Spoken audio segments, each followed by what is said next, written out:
इस प्रकार बारी बारी से आप क्या करेंगे, पूरा प्रपत्र 2 भर देंगे। अब इसके साथ कौन कौन से डॉक्यूमेंट्स लगाना है, क्योंकि आप सर्वे ऑफिस में तो जमा करेंगे या आप खुद से ऑनलाइन करेंगे।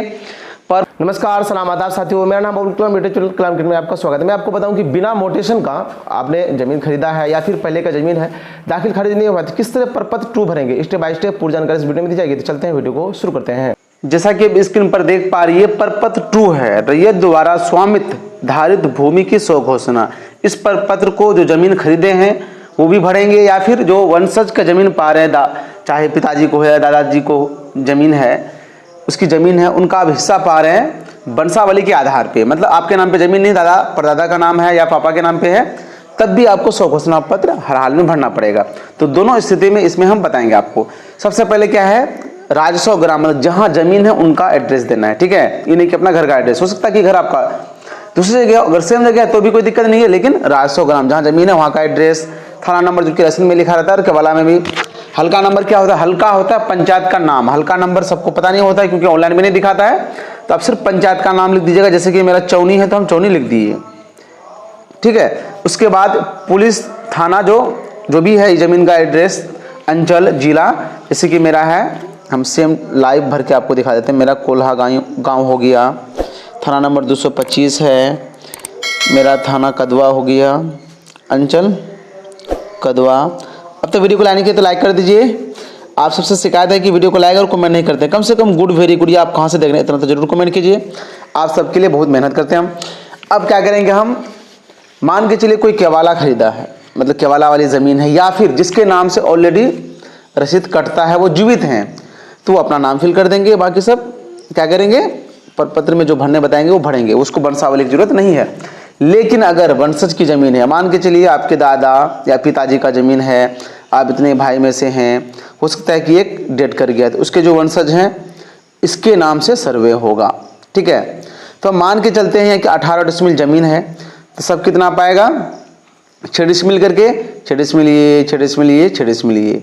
ठीक है, लेकिन ये तो डेट कर गए हैं, तो अब कौन पाएगा, इसके वंशज पाएंगे। तो 6 डिसमिल में अब कितना भाग होगा इन लोगों का, 2 डिसमिल ये, 2 डिसमिल ये, 2 डिसमिल ये।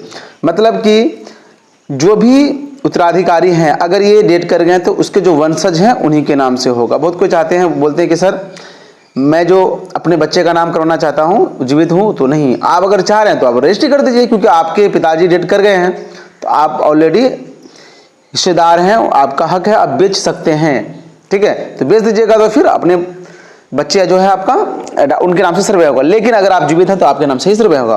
तो ये प्रपत्र 2 इसी वंशावली के आधार पर हम बताएंगे। ये वंशावली बनाने के लिए बता दिए हैं, वीडियो के डिस्क्रिप्शन में मिलेंगे, वो देख के समझ जाइए। साथ ही एक होता है दखल कब्जा, मतलब एक ज़मीन है आपकी तो कौन किधर लेंगे, बहुत सारी ज़मीन है, एक ही जगह सब लेंगे तो वो भी दिक्कत होता है। सब आपसे सहमति से क्या करते हैं कि कुछ निर्धारित कर लेते हैं कि आप यहाँ लीजिए, वहाँ हम लेंगे, ताकि बड़े बड़े जगह भी मिलेगा और अच्छा से होता है। तो ये बंटवारानामा शेड्यूल जो हम वीडियो में डिस्कशन कर चुके हैं, वो देख लीजिए, आप समझ में आ जाएगा। चलते हैं प्रपत्र 2 की प्रक्रिया शुरू करते हैं।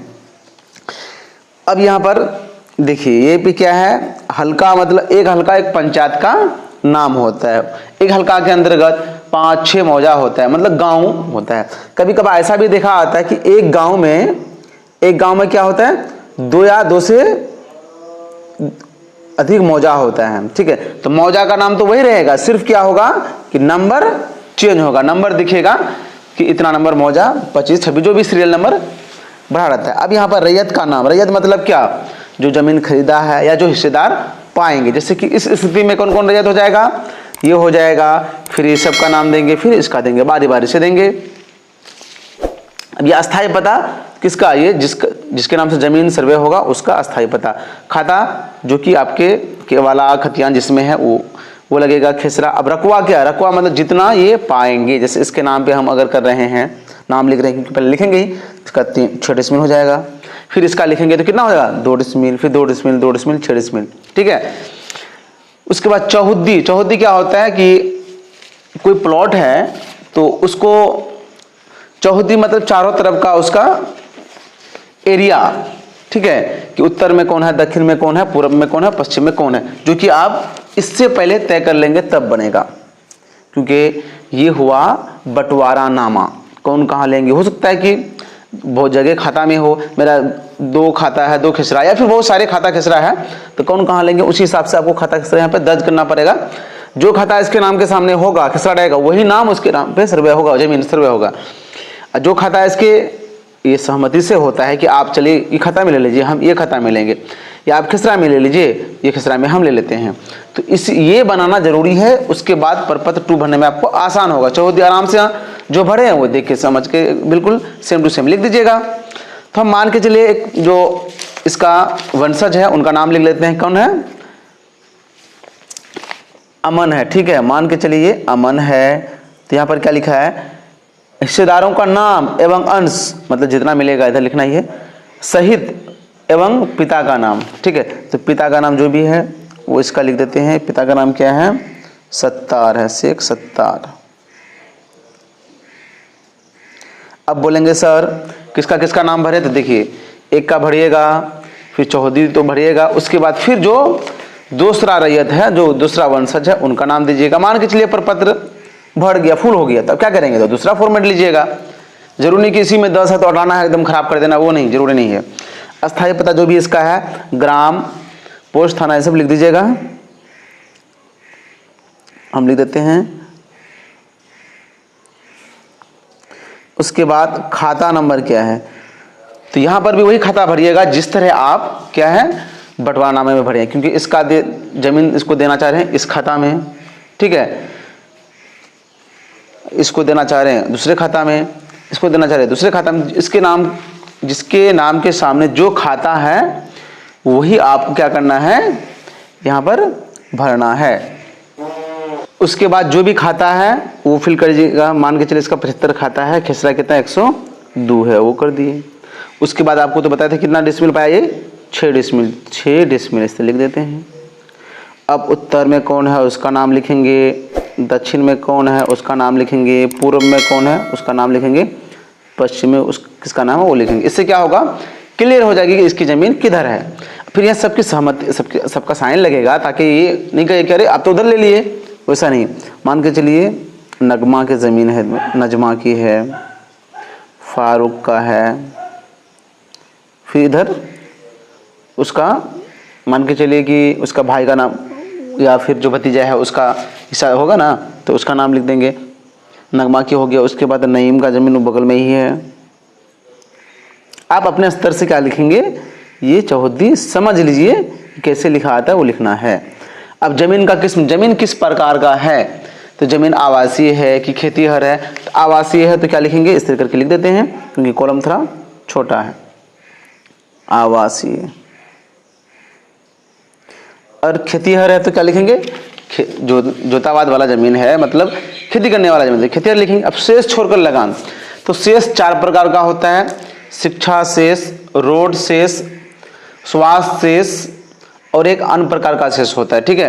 तो शेष क्या होता है कि ज़मीन का जो रसीद काटते हैं ना, तो शेष उसी में ऐड होता है। तो आप अपने रसीद में देख लीजिएगा, मान के चलिए मेरा 20 रुपये शेष है। अगर आप कम बेस भी लिख देते हैं तो कोई दिक्कत की बात नहीं, ये नहीं कि हम बेस ज़्यादा लिख दिए तो आपका ज़्यादा टैक्स कटेगा, ऐसा कुछ नहीं है। वो खुद ऑनलाइन से चेक करके वो अपडेट करेंगे। अब जमाबंदी संख्या, जमाबंदी का मतलब जो रसीद करते हैं कितने नंबर जमाबंदी में है, इसका नाम जो कि रसीद में लिखा रहता है, इसका 65 कर देते हैं। अगर मोटेशन इनका नहीं हुआ है, हो सकता है ये केवल वाला जमीन है, ठीक है, मोटेशन नहीं हुआ है तो जमाबंदी खाली रहेगा। अब ये जो भूमि प्राप्त हुआ किस प्रकार से हुआ, अगर कोई दान मिला है तो दान लिखेंगे, करे की है तो करे, बंदोबस्ती है तो बंदोबस्ती, अन्य कोई है तो अन्य लिखेंगे। लेकिन यहाँ पर क्या है, मेरा उत्तराधिकारी के आधार पे है, तो आप उत्तराधिकारी पे लिख सकते हैं, या से किससे प्राप्त किया आप, देखिए अपने पिता से प्राप्त किया, तो पिता से प्राप्त, इससे क्लियर हो जाता है कि पिता से। इसका भतीजा का नाम लिखेंगे तो क्यों, वो किससे प्राप्त होगा, दादा से प्राप्त। अब यहाँ पे नगमा है जो कि इसकी भाभी ही लगेगी क्योंकि इसके भाई ऐड कर गया तो इसका नगमा है, तो फिर नगमा का नाम फिल कर लेते हैं। ये 1 नंबर हो गया, सीरियल ऐसे दे दीजिए, फिर दूसरा नंबर देते हैं, दूरी करके देते हैं ताकि सटे नहीं। नगमा का नाम दे दिए। इसका पति का नाम जो भी है वो हम लिख देते हैं। पति का नाम क्या है, गरीब है, नाम गरीब है, ठीक है। उसके बाद एड्रेस इसका सेम है तो सेम रहने दिए, अगर अलग रहेगा तो अलग। हो सकता है कि दूसरे खाता में और खाता है उसका दूसरे खाता में जमीन दीजिएगा, या फिर आपसे सहमति से मिल गया कि नहीं दूसरे खाता में लीजिए, इसमें कम है दूसरा में लीजिए, तो ठीक है जो है वही लेंगे। 65,103 तो ये कितना पाएगी यहाँ समझ लीजिए, क्योंकि इनका लड़का भी है तो ये कितना 2 डिसमिल पाएगी। 6 डिसमिल में 3 भाग में होगा तो 2 डिसमिल हो गया। इसी प्रकार के आप अंदाज लगा करके कर लीजिएगा। फिर उत्तर, दक्षिण, पूर्व, पश्चिम ये चौहद्दी आपको लिख देना है बंटवारानामा के आधार पर। आवासीय जमीन है तो यहाँ पर भी आवासीय लिख दीजिएगा। उसके बाद शेष तो सेम हो जाएगा या फिर अलग भी हो सकता है, और जमाबंदी जिसका जितना रहेगा वो लिखिएगा। अब ये किससे प्राप्त हुआ जमीन, तो ये किससे प्राप्त किए हैं, ये तो हस्बैंड डेड कर गए तो ये किस ससुर जी से प्राप्त न किए, तो ससुर से प्राप्त लिख देते हैं, ससुर से प्राप्त। ठीक है, तो इस प्रकार बारी बारी से आप क्या करेंगे पूरा प्रपत्र 2 भर देंगे। अब इसके साथ कौन कौन से डॉक्यूमेंट्स लगाना है, क्योंकि आप सर्वे ऑफिस में तो जमा करेंगे या आप खुद से ऑनलाइन करेंगे। प्रपत्र सबसे पहला काम होता है कि वंशज की जमीन है, उत्तराधिकारी वाली जमीन है तो वंशावली बना लीजिए। उसके बाद एक बंटवारानामा बना लीजिए जो कि ऑलरेडी सेपरेट वीडियो बन चुका है। उसके बाद क्या करना है प्रपत्र 2 भरना है। प्रपत्र 2 भरने के बाद प्रपत्र 3(1) एक भरना पत्र जो कि बहुत ही ईजी है, वो भी हम बता दिए हैं। उसके साथ जो भी डॉक्यूमेंट्स है जैसे कि आपका या आपके दादा का जो भी जमीन का कागज है, चाहे केवाला हो या खतियान हो, वो लगा देना, दोनों में से कोई भी एक हो, या रसीद तो होगा ही। उसके बाद जितनी भी उत्तराधिकारी हैं सबका आधार कार्ड चाहिए और सब कोई बारी बारी से एक दो करके यहाँ पर क्या करेंगे हस्ताक्षर कर लेंगे। सब अपना आधार कार्ड लगा देंगे और वोटर आईडी कार्ड अगर है तो वोटर आईडी कार्ड भी आपको लगा देना है। कभी कोई ऐसा भी कंप्लेन करते कि सर मेरा रसीद तो है लेकिन केवाला नहीं है, बहुत पुराना केवाला खो गया, तो कोई दिक्कत नहीं है, रसीद ही आप लगा दीजिएगा। ठीक है। अब कोई बोलेंगे सर हम जमीन खरीदे हैं, सेम खाता खसरा में है, तो क्या इसी प्रपत्र में भरे हैं, तो भर सकते, कोई दिक्कत नहीं, यहाँ पर भर दीजिएगा। सिर्फ प्रपत्र 2 ही भरना पड़ेगा आपको, या आप चाहेंगे कि अलग प्रपत्र भरें तो कोई दिक्कत नहीं है, लेकिन एक ही जैसे यहाँ जगह खाली है तो यहाँ भर देंगे। मान के चले अमन क्या किया है और जमीन खरीदा है यही खाता में यही खसरा में, तो लिख देंगे। यहाँ पर अभियुक्ति में क्या लिखेंगे, यहाँ पे जो करे लिखेंगे, खरीदे हैं अगर वो, अब वो केवाला भी लगाना पड़ेगा, या फिर अलग भरना चाह रहे तो अलग भी भर सकते हैं। ऑनलाइन भरना कोई दिक्कत की बात है नहीं, ऑफलाइन भी भर सकते हैं आप। अब तो वीडियो को लाइक किया तो लाइक कर दीजिए, चैनल को सब्सक्राइब कर घंटी भी दबा दीजिए। वीडियो के डिस्क्रिप्शन में व्हाट्सएप ग्रुप का लिंक दिया गया है, उस ग्रुप से जुड़ जाएं ताकि आपको लेटेस्ट इन्फॉर्मेशन हमेशा मिलता रहे। वीडियो को लास्ट देखने के लिए तहे दिल से शुक्रिया।